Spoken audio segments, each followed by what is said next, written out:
la palabra, pues no se puede decir.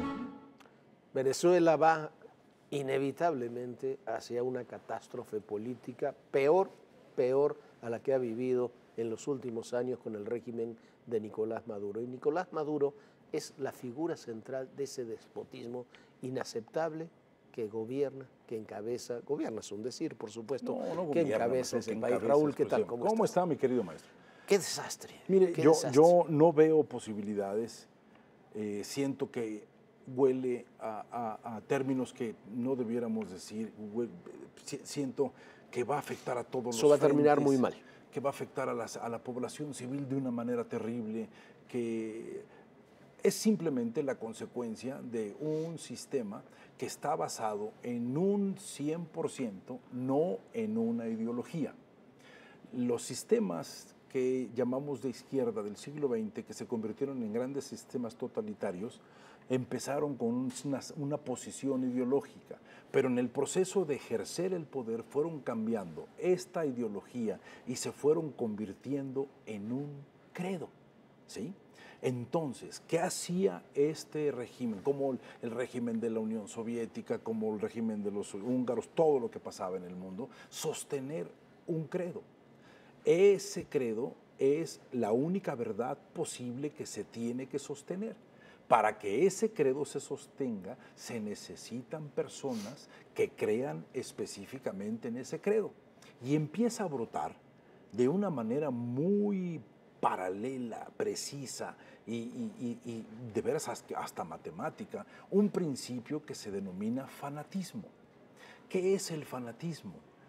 Aquella persona que asume que la suposición que le maneja a él la vida, que el credo que él maneja en la vida, no hay una sola idea que lo pueda vulnerar, no hay una sola idea que lo supere. Entonces, ese credo se convierte precisamente en eso, un elemento que huele a fanatismo. ¿Y qué sucede con el fanático? Cree profundamente en ese credo, no acepta una idea contraria y busca de manera muy rápida la complicidad de otros que creen en ese mismo credo como si fuera una intimidad de colaboración.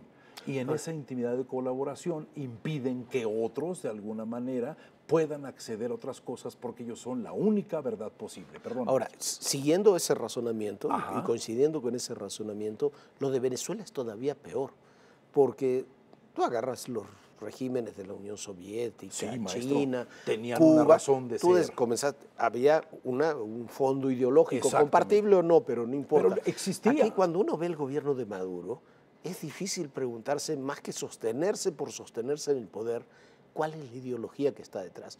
Incluso en Chávez, que no es santo de nuestra devoción, Chávez tenía un cuerpo de ideas, por lo menos, detrás.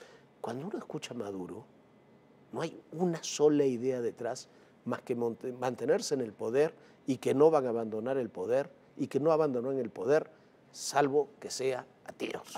Salvo que sea la muerte, con esta frase de patria o muerte, que es una frase en sí misma escandalosa. Mire, maestro,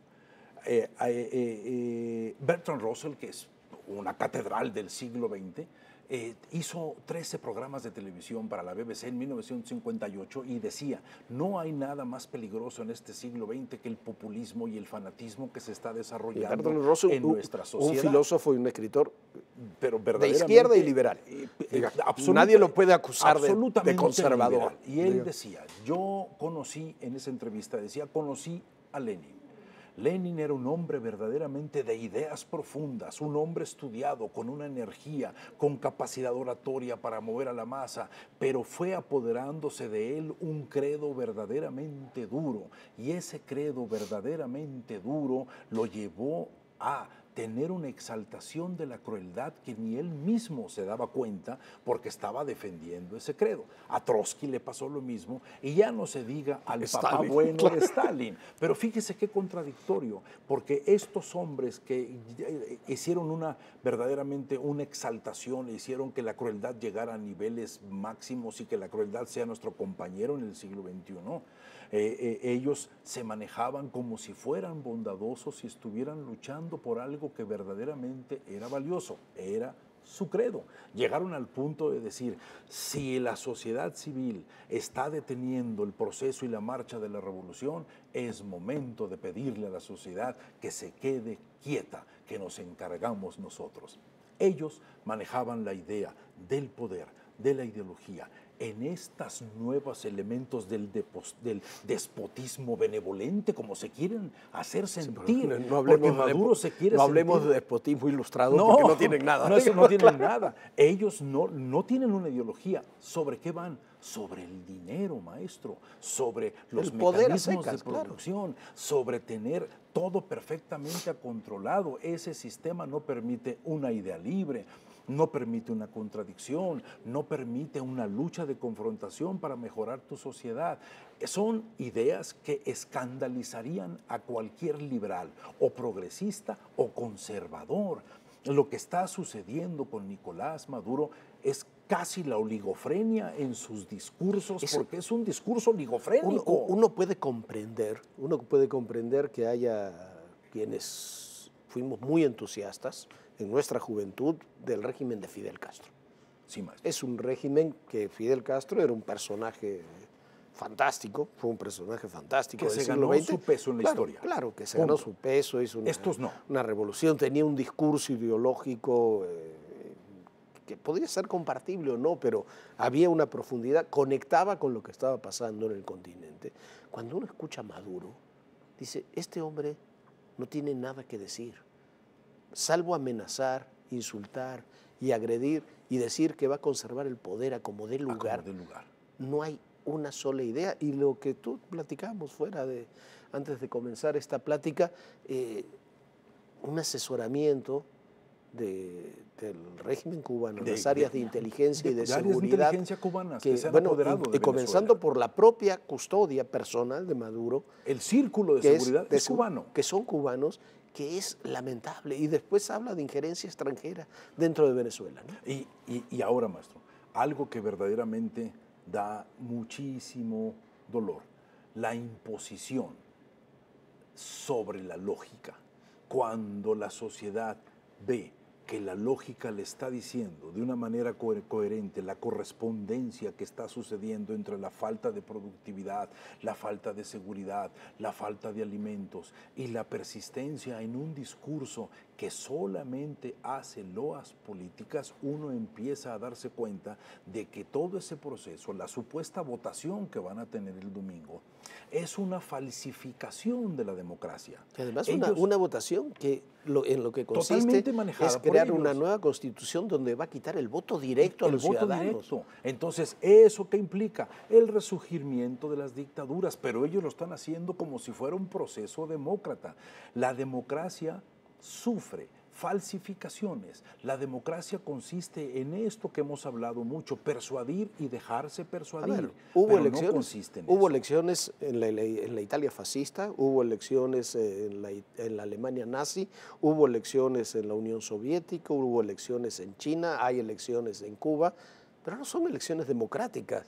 No había elecciones donde pudieran participar rivales en condiciones de equidad. No. Mientras no haya un hombre, un voto y condiciones de equidad para quienes participan, no hay condiciones democráticas. Y eso es la falsificación de la democracia.